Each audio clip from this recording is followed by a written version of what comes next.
의료개혁 1차 실행안 발표와 분명한 한계점. 최근 발표된 의료개혁 1차 실행안에 대한 교수들 사이의 우려와 비판이 커지고 있습니다. 이 기사에서는 이번 의료개혁안의 주요 내용과 교수들이 제기한 문제점들을 상세히 살펴보고 앞으로의 전망을 논의해 보겠습니다. 1. 의료개혁 1차 실행안의 주요 내용. 정부는 필수 의료 분야의 문제를 해결하고자 의료개혁 1차 실행안을 발표했습니다.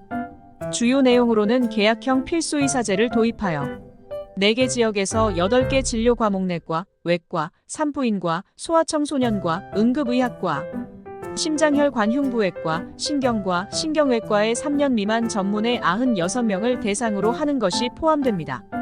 또한 필수 의료수가 인상과 전공의 수련 내실화, 상급 종합병원의 중환자 진료 위주 개편 등의 조치가 마련되었습니다. 정부는 필수 의료 분야의 저수가 문제를 해결하기 위해 내년 상반기까지 5천억 원을 투입하여 두경부암, 췌장암 등 1000개 중증 수술 및 마취 진료 행위의 수가를 인상할 계획입니다.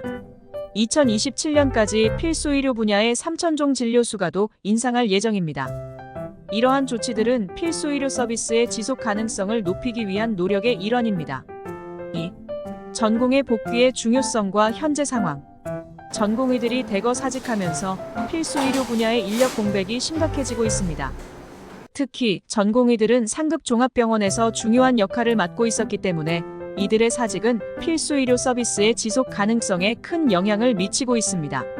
전공의들의 사직은 이미 하반기 전공의 모집에서 지원율이 1.4%에 불과할 정도로 심각한 상황을 초래했습니다. 이로 인해 전공의 복귀 없이는 의료개혁안의 효과적인 추진이 어려울 것이라는 의견이 지배적입니다. 3. 필수 의료수가 인상의 한계. 정부는 필수 의료 분야의 저수가 문제를 해결하기 위해 수가 인상에 나섰습니다.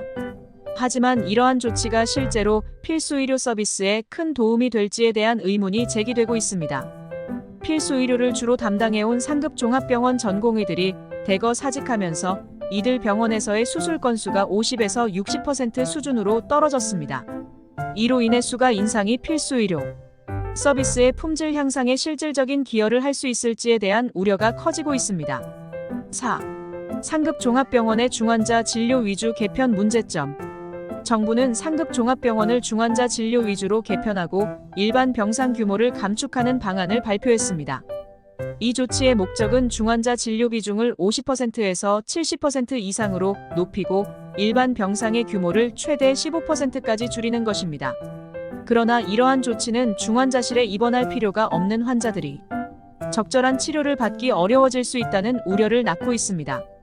특히 일반 병상의 감축이 이뤄지면 입원 치료가 필요한 환자들이 적절한 치료를 받지 못할 위험이 커질 수 있습니다. 5. 결론 및 의견.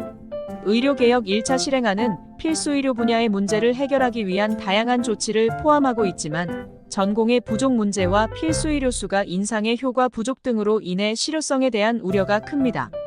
교수들은 필수 의료 분야의 지속 가능성을 위해 전공의들의 복귀와 같은 근본적인 문제 해결이 선행되어야 한다고 주장하고 있습니다.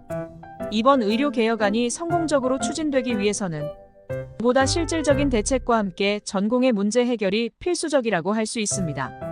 이상 S정보닷컴이었습니다.